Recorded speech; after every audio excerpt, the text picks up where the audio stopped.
Karaniwang maririnig natin sa mga nakatatanda na huwag kang maligo pagkatapos magtrabaho o maglaro, baka mapasma ka. Pero may scientific basis nga ba ang pasma? Ang salitang pasma ay walang direktang English translation. Mula ito sa salitang Espanyol na espasmo, na ang ibig sabihin ay muscle spasm. Pero hindi ito ang pakahulugan sa pasma. Sinasabing ang pasma ay nangyayari kapag ang katawan na nasa estado na mainit ay biglang na-expose sa lamig.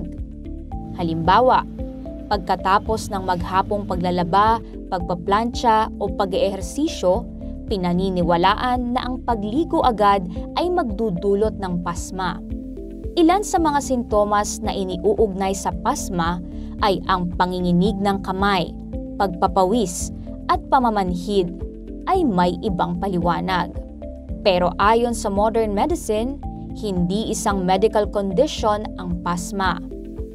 Isa sa dahilan nito ay walang scientific evidence na ang pagsasama ng init at lamig ay nagdudulot ng direktang pinsala sa muscle o ugat. Bukod dito, ang mga sintomas ng pasma ay mas nauugnay sa ibang medical na kondisyon tulad ng nerve dysfunction, diabetes, at thyroid dysfunction.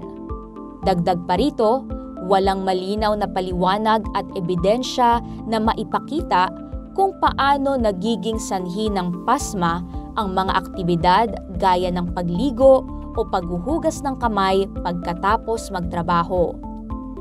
Sa kabila ng walang matibay na ebidensya ang pasma, marami pa rin ang naniniwala dito.